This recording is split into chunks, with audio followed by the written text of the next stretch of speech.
सभी को नमस्कार। विश्व के साहित्य में शायद ही कोई ऐसा रचनाकार हुआ होगा जिसने काल का, मृत्यु का अनुभव प्रत्यक्ष या परोक्ष रूप से अपनी रचना में कहीं न कहीं व्यक्त न किया हो। यह जीवन है तो काल और मृत्यु है, जीवन है तो समय है और उसका अनुभव वैदिक काल से लगाकर आज तक भारतीय साहित्य में और विश्व के प्राचीनतम साहित्य से लगाकर आज के साहित्य में अलग अलग प्रकार से अभिव्यक्त होता आया है। अथर्ववेद में काल पर 2 सूक्त हैं। पहले सूक्त के पहले ही मंत्र में कहा गया है, कालो अश्वो वहति सप्तरश्मिः सहस्राक्षो यजिरो भूरिरेताः तमारोहन्ति कवयो विपश्चितः तस्य चक्रा भुवनानि विश्वा। काल का 7 लगामों वाला प्रचंड तेज वाला घोड़ा सरपट भाग रहा है। वह सहस्राक्ष है, अजर है, भूरि रेताह है। सारे भुवन और ब्रह्मांड उस रथ के पहिए हैं। कवि और विद्वान उस पर सवार हो सकते हैं। तमारोहंती ऐसा कहते हैं। वेद के ऋषि का अभिप्राय यह लगता है कि सामान्य जन मृत्यु से डरते हैं। कवि और चिंतक दार्शनिक विपश्चित वे अमृतत्व को प्राप्त कर लेते हैं। भौतिक काया तो उनकी उसी प्रकार मरती है, पर हम न मरें मरी है संसारा, जैसा कबीर कहते हैं। तो संसार मरता है, मैं जो अजर अमर अपने आप को अनुभव करता हूँ वह नहीं मरता है।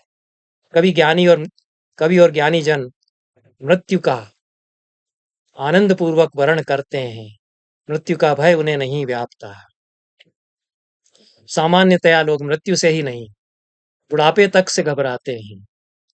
बुढ़ापा आ जाने पर अनेक लोग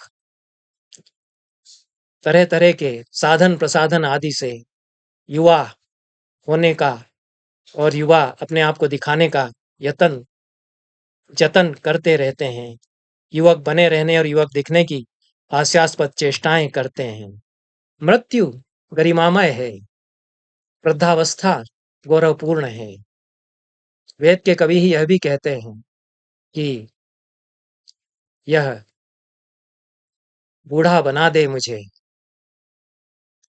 वार्धक्य की कामना करते हैं। पृथ्वी माँ से कहते हैं, वार्धक्यम में पृथ्वी कृणोतु। यह कामना वे करते हैं क्योंकि वार्धक्य गरिमामय स्थिति है। मृत्यु और बुढ़ापे दोनों को सहजता से स्वीकार करते हुए वैदिक ऋषि कहते हैं कि मृत्यु से हम इसी तरह मुक्ति पा जाएं जैसे पकी हुई चिभड़ी अपने डंठल का बंधन छोड़ देती है। उर्वारुकमिव बंधनान मृत्योर मुक्षीय माम मृतात। और अमृत तत्व को मैं प्राप्त कर लेता हूँ। ये जो मृत्यु है इसका सामना करते हुए वे बूढ़े होने की कामना करते हैं क्योंकि वे काल को अतिक्रांत कर लेते हैं। वेद के कवि या संस्कृत के कवि ही नहीं, पश्चिम के कवि भी यही कहते हैं जो अच्छे कवि हैं। रॉबर्ट ब्राउनिंग की कविता है रब्बी बेन एजरा, उसमें वे कहते हैं, grow old along with me, the best is yet to be, the last of life, for which the first was made. Our times are made, our times are in his hands, who saith, a whole I plant, youth shows but half. Trust God, see all, not be afraid. यह जो आरंभिक पंक्तियां हैं उसकी, उस कविता की, उनमें इसी प्रकार का भाव है। और बूढ़े बनो मेरे साथ, कितना सौंदर्य और आनंद है इसमें। बुंदेलखंड में ईसुरी कवि हुए। ऐसा कहा जाता है कि लगभग निरक्षर थे, पूर्ण निरक्षर थे ऐसा भी माना जाता है, और कुछ थोड़ा पढ़े हुए थे ऐसा भी एक मत है। उनका साहित्य सारा, उनकी कविताएं गीत हैं, उनकी फागें हैं, वे लोक स्मृति में संचित रहे हैं। बहुत लोकप्रिय कवि हुए हैं। और मृत्युबोध को उन्होंने अपने अनेक गीतों में और फागों में अभिव्यक्ति दी। मृत्यु का भय भी ईश्वरी में नहीं, मृत्यु का भय ईश्वरी में भी नहीं है, और बूढ़े होते जाने की कोई वेदना नहीं है। वे विदा लेते हैं। ईश्वरी के सारी कविताएं, गीत प्रिया को संबोधित हैं, प्रेमिका को संबोधित होते हैं।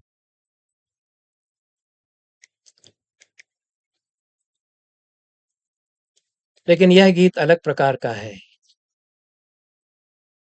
जगत से विदा लेते हुए कहते हैं, मोरी राम राम सब कैया, चल दे आज गुसैया, दे लो दान बुला लो बामन, छिटका दैयो गैया गैया, बैठी रहो जात ने रहियो, अब हम टेरत नैया, जियत पुन्न ले लवो ईसुरी, जम पकड़े है गुइया। गुइया के लिए कहा है, बैठी रहो मेरे पास, अभी छोड़कर मत जाना, आज गुसाई चल दिए, हम चल दिए। सबको मैं राम राम कहता हूँ, आज गुसाई चल दिए। दान दे दो मेरे लिए, बामन बुला लो, गायों को छोड़ दो मेरे लिए कुछ दान के लिए। और प्रिया से कहते हैं कि बैठी रहना, अभी जाना नहीं, अब हम ठहरेंगे नहीं, इसके बाद हम अब पुकारेंगे नहीं। और जीवन जब तक है, पुण्य ले लिया ईश्वरी ने, क्योंकि जम ने जकड़ लिया है अब इसको। यह निष्प्रह होकर के कहते हैं, सहज भाव से कहते हैं। ईश्वरी की कविता में ईश्वर भी कहा है, कहीं कहीं उनको ईश्वरी भी कहा है। उनकी कविता में एक एक शब्द सामान्य अर्थ को छोड़कर विशिष्ट बन जाता है। वे जिस समाज में रहे, उसमें राम राम कहना किसी के स्वागत या नमन के लिए सामान्य शिष्टाचार है। पर मोरी राम राम सब कैया, ये जो राम राम कह रहे हैं, तो अंतिम बार नमन का अर्थ यहाँ ग्रहण कर लेता है। बैठी रहो जात ने रहियो, अब हम टेरत नैया। इन पंक्तियों में प्रेयसी के लिए आखिरी घड़ी में साथ बने रहने का जो आह्वान है, वह एक विह्वल आह्वान तो है, पर भय कातर नहीं है। मृत्यु से कोई भय नहीं है उसमें। प्रिया का साथ हाथ हाथ में बना रहे, इसका संतोष रहे, इस संतोष के साथ चला जाऊं, यह भाव तो है, पर भय कातरता नहीं है। जियत पुण्य कर लवो ईसुरी, जम पकड़े हैं गैया। इसमें भी जीवन का स्वीकार और मृत्यु के भय का नकार है। कविता मृत्यु को परास्त करती है। ईश्वरी की कविता एक अर्थ में जीवन को उसकी संपूर्णता में स्वीकार करके किया गया मृत्यु का वर्ण है। इस स्वीकार में परा भी मिलती है और अपरा भी। ये मृत्यु के पार अमृत पद तक ले जाती है। सुकृत का सच्चा पानी यहाँ मिलता है, वही रस है। यद्वै सुकृतम तद रसः, उपनिषद कहते हैं। ईश्वरी इस शब्दावली में बात नहीं करते हैं, निराला कर सकते हैं। वही रस है जिससे सिंच कर जगत हरा भरा रहता है, और यह हरियाली भी उसी के देखने के लिए है जिसने मरण का वरण किया, क्योंकि उसने परा और अपरा दोनों को साध लिया है। मरण को जिसने वरा है, उसी ने जीवन भरा है। परा भी उसकी, उसी के अंक सत्य यशो धरा है। सुकृत के जल से विसिंचित कल्प किंचित विश्व उपवन, उसी की निस्तंद्र चितवन चैन करने को हरा है। वेदांत की शब्दावली, उपनिषदों की शब्दावली लेते हैं निराला, फिर भी ईश्वरी कितने बड़े हो जाते हैं अपनी सहज अभिव्यक्ति के द्वारा, और उतनी ही तलस्पर्शी अपनी आध्यात्मिकता के द्वारा वे बहुत बड़े हो जाते हैं। श्रृंगार वर्णन में भी ईश्वरी काया को माया मानकर निष्प्रभाव से देखते हैं। मृत्यु के समय अपनी काया को देख रहे हैं, और श्रृंगार वर्णन में भी अपनी काया को देख रहे हैं। बड़े कवियों की यही विशेषता है। अमरुक की कविता में यह आता है, संभोग के गहन अनुभूति के क्षणों में भी अपनी काया से अलग होकर अपने को देखता है प्रेमी। विरह के वर्णन में ईश्वरी अपनी ही सूख गई काया को ताकते हैं और इसी निर्द्वंद भाव से ताकते हैं। जो तन होगो सूख छुआरो, वैसे ही हतो इकारो, रह गई खाल हाड़ के ऊपर, मकरी जैसो जारो। मन भव बांस, बांस भव पिंजरा, रखत रहो ना सारो। कहत ईसुरी सुन लो प्यारी, खटका लगत तुम्हारो। यह भी प्यारी के लिए संबोधन है। और अंतिम वेला में शरीर सूख कर रह गया है, उपमा दी है छुहारा बन गया है। संस्कृत की एक कविता में, गोवर्धन की कविता में शुंठी या सोंठ से उपमा दी है, लेकिन यह सुंदर उपमा है। छुहारे की तरह सूख गया है शरीर। यह पहले ही इकहरा ही था, पहले ही ऐसे ही दुर्बल काया थी। वैसे ही हतो इकारो, रह गई खाल हाड़ के ऊपर, मकरी जैसो जारो। यह भी अद्भुत उपमाओं का संसार बनाते हैं प्रस्तुत विधान, या जो उपमान लाते हैं ईश्वरी। और लोक जीवन के कवि हैं, वही सब घर बार से उनके उपमान आते हैं। घर में छुहारा है, मकड़ी के जाले हैं, उसके बीच कविता रची जाती है, लेकिन अमर कविता रची जाती है। रह गई खाल हाड़ के ऊपर, मकरी जैसो जारो। मन भव बांस, बांस भव पिंजरा, रखत रहो ना सारो। यह भी अप्रस्तुत विधान है पूरा। मन बांस हो गया है और वो बांस एक पिंजरा उसके भीतर है। कहत ईश्वरी सुन लो प्यारी, खटका लगत तुम्हारो। इस वक्त तुम्हारे लिए खटका मुझे लगता रहता है। ये जो अंतरंगता है प्रिया के साथ, उस सब के बीच में, इसकी बड़ी मार्मिक अभिव्यक्ति ईश्वरी करते हैं। ईश्वरी की कविता का आख्यायक अपनी ही काया को ताकता है। शरीर सूख कर छुहारा हो गया है, छुहारे जैसा हो गया है। ये उपमा नहीं देते, छुहारा ही हो गया है। परिणाम अलंकार का प्रयोग करते हैं उपमा के लिए, उपमा के स्थान पर। परिणाम भी साधर्म्य मूलक अलंकार है, तो शरीर छुहारे में परिणत हो गया है ऐसा कहेंगे तो परिणाम अलंकार हो जाएगा। पर यह जो रूपांतरण है उसको दिखा रहे हैं। तो संसार में तब्दील हो रही हैं चीजें, संसार में चीजें किस तरह बदल रही हैं, इसको यही उपमा मूलक अलंकार ही है, साधर्म्य मूलक अलंकार ही है। लेकिन परिणाम अलंकार में यह तब्दीली दिखाई जाती है, रूपांतरण दिखाया जाता है। इसका अतिशय के साथ बोध हो जाता है यहाँ पर। जो तन होगा सूख छुआरो, ऐसा जब कहते हैं। और वैसे ही हतो इकारो, यह कहकर शरीर की पूर्व की अवस्था और आज की अवस्था दोनों को आमने सामने रख देते हैं ईश्वरी। हाल हाड़ के ऊपर मकड़ी के जैसा जाला बनकर झूल गई है, ऐसा कहने में अतिशय मूलक बिंब है। अतिशय जन्य निर्मितियां कविता में अद्भुत हैं। ईश्वरी की कविता में अतिशय जो भामा ने बताया, वह सैषा सर्वत्र वक्रोक्ति कोर्थो अनया विना, ऐसा कहते हैं। और यही अतिशयोक्ति है, ऐसा कहते हैं।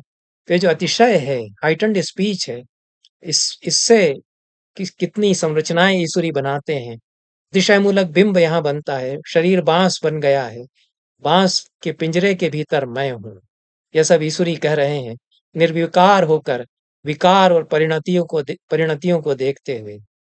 अंतिम दो पंक्तियों में प्रेयसी के लिए खटका और आशंका बनी हुई है, पर अपने महाप्रयाण को लेकर कोई गिला नहीं है, कोई दुख रंज व गम पछतावा नहीं। प्रेयसी छूट जाएगी, उसके लिए खटका है।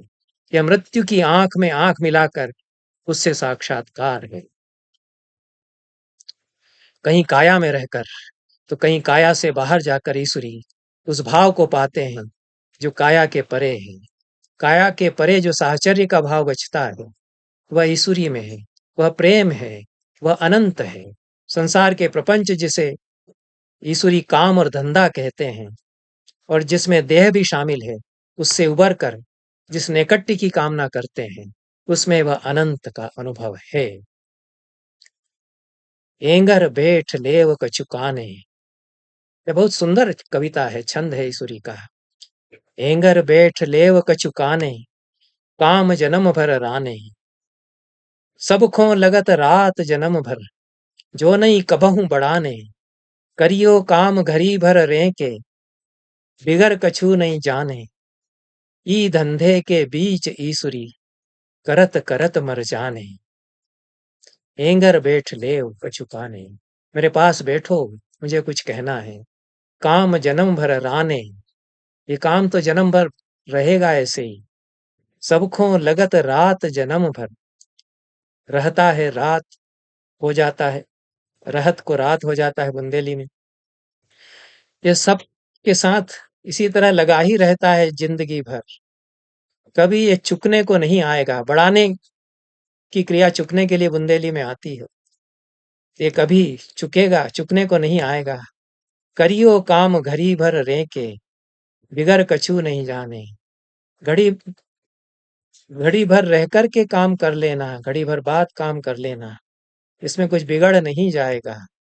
ई धंधे के बीच ईसुरी, करत करत मर जाने। यह सब तो धंधा है। वेदांत की भाषा में प्रपंच कहेंगे, उसको ईसुरी धंधा कहते हैं। इसी धंधे के बीच करते करते मर जाएंगे। लेकिन ये जो पास बैठना है थोड़ी देर, इसमें जो अनुभव है वह अमर अनुभव होगा। यही इसमें सजेस्टिविटी, यही इसमें व्यंग्य मैं समझता हूँ। आकुल आह्वान तो यहाँ भी है, पर एक तर्क कविता बनाती है। ये जो भाव विभल कर देने वाली कविता है, उसमें कितने गहराई से तर्क बिंधा रहता है। न्याय दर्शन में अनुमान के 5 अंग हैं।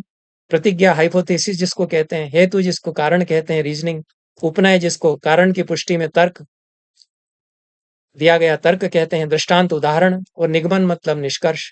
ये 5 अंग यहाँ घटा करके अगर हम देखें न्याय दर्शन की भाषा में, इस छंद में, कि तर्क को व्यक्त यदि करें तो कह सकते हैं कि प्रिया का जगत के जंजाल को तजकर पास बैठना अधिक उचित है। यह हाइपोथेसिस होगी, प्रतिज्ञा वाक्य होगा। क्योंकि काम तो जन्म भर लगा ही रहता है, यह हेतु होगा। सबके साथ काम इसी तरह लगा ही रहता है, यह कभी खत्म होने को आता ही नहीं। यह दृष्ट बढ़ाने को, जो नहीं कबहू बढ़ाने, या दृष्टांत वाक्य हो जाता है। घड़ी भर बाद काम करने को बैठोगी तो कुछ बिगड़ नहीं जाएगा, यह उपनय वाक्य हो जाता है।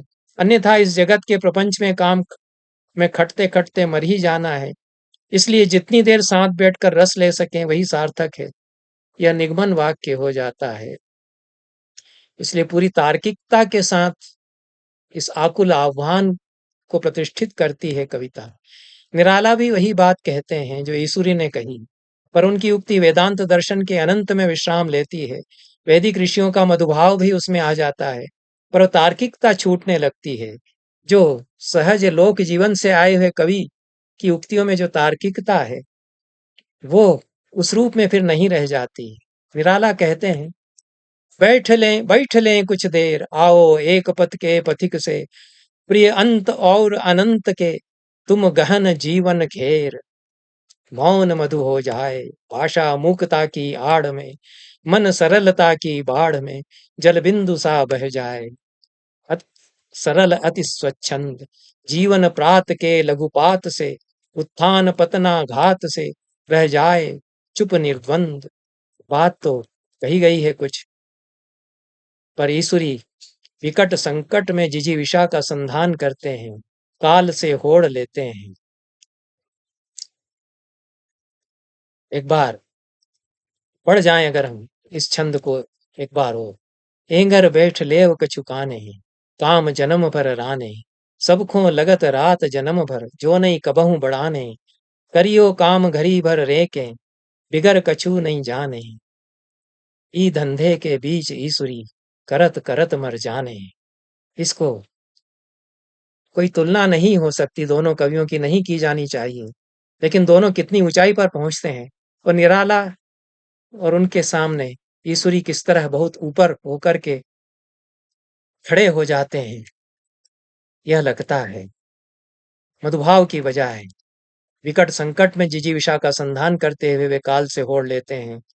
वे जानते हैं कि जीवन की गांठ जबरदस्त है, जिसे खोलने में काल अंततः हारेगा। यह बहुत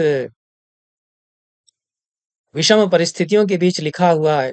लिखते तो नहीं थे, रच लेते थे, और उनके छंद गाए जाने लगते थे घर घर में, गांव गांव में। आंसो ले गओ काल करौटा, करो खाओ सब खोटा। गऊ पिसी को गिरुआ लग गओ, महुवन लग गओ लौका। ककना दौरी सब धर आए, रे गओ फकत अनोटा। कहत ईसुरी बांधे रहियो, जबर गांठ को घोटा। जबर गांठ को घोटा।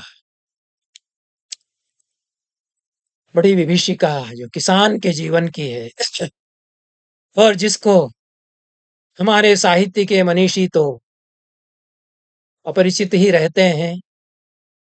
किसानों का संघर्ष और किसान बहुत कुछ समझते हैं, जानते हैं। उनके बीच भी कवि हो सकते हैं, महान कवि भी हो सकते हैं।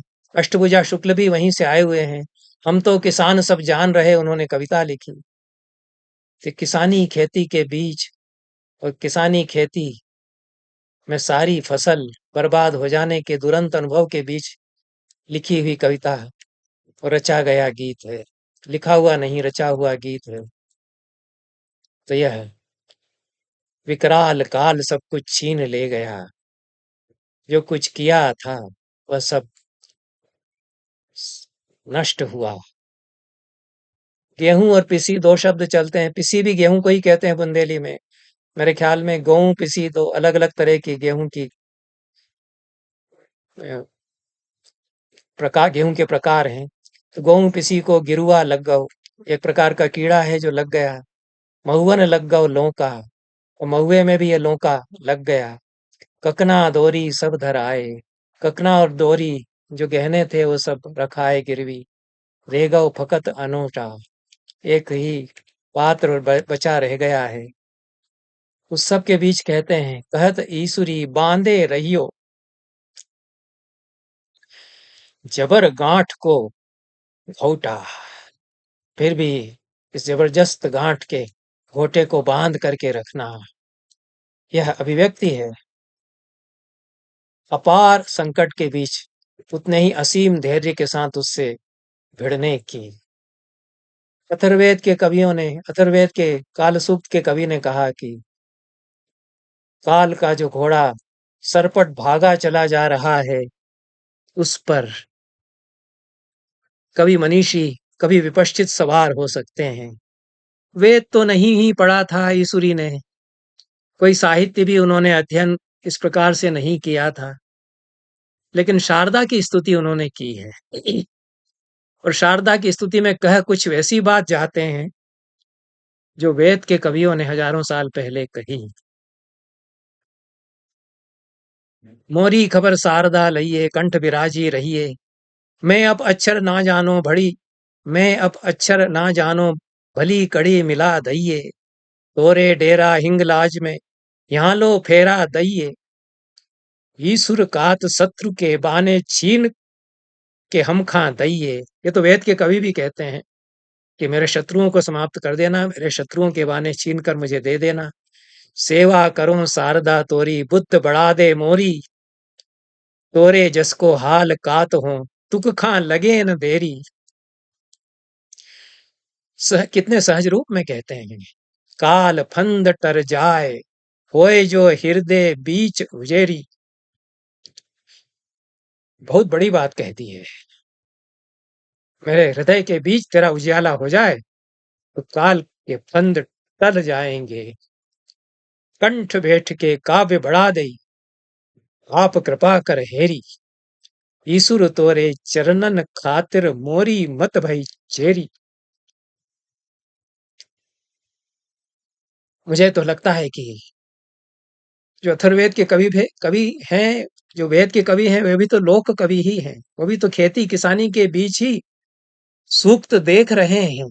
उनकी उनके सूक्तों में भी तो यही खेत खलिहान है, और उन्हीं के बीच रह करके ईश्वरी अपने छंद सिरजते हैं। हे शारदा मेरी खबर लेती रहना, मेरे कंठ में विराजी रहना। मैं कुछ अक्षर नहीं जानता, नहीं चीनता। मेरी कड़ी, मेरे गीत की लड़ियां तो आप ही मिलाती रहिएगा। आप तो हिंगलाज में विराजती हैं, लेकिन यहां तक भी एक फेरा लगा दीजिए। शत्रु के बाने छीन कर हमें दे दीजिए। मैं सेवा करता रहूंगा आपकी, मेरी बुद्धि बढ़ा दीजिएगा। और तेरे ही जस का हाल में गाता हूँ कहता हूँ, मेरी तुक में देर न लगे।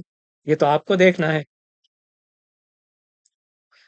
काल के फंदे टलते जाएं, तेरा उजियाला जो हृदय के बीच होता जाए।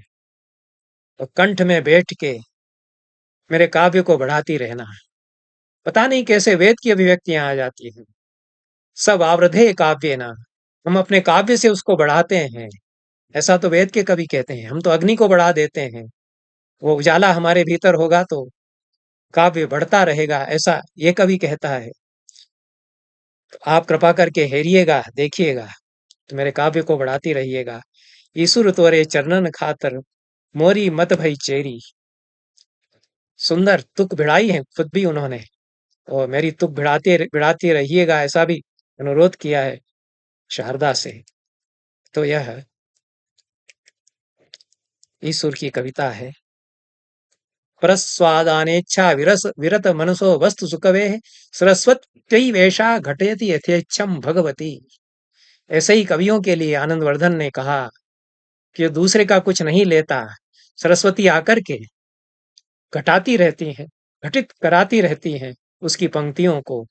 सारा पोस्ट मॉडर्न डिस्कोर्स भी उन्होंने, आनंदवर्धन ने, इसमें समेटते हुए यह बात कह दी। और ईश्वरी की कविता में यही सब कुछ प्रतिफलित होता है। एक और कविता उनकी पढ़ूंगा जिसमें कि कविता काल को अतिक्रांत करती है। एक क्षण अनंत हो जाता है, काल के फंदे कटते जाते हैं, मृत्यु के बीच अमरता का संधान कवि करता है। प्रेमिका से कहते हैं, चलती बेर नजर भर हेरो, मन भर जावे मेरो। मिला लेव आँखन ते आंखें, घूंघट तनिक उघेरो। टप टप असुवन गिरत नैन सो, चिते चिते मुख तेरो। ईसुर कहत विदा की बेरा, होत विधाता डेरो। अद्भुत छंद बनाया है ईसुरी ने। चलती बेर नजर भर मुझे देख लो, प्रिया से कहता है, मेरा मन भर जाए।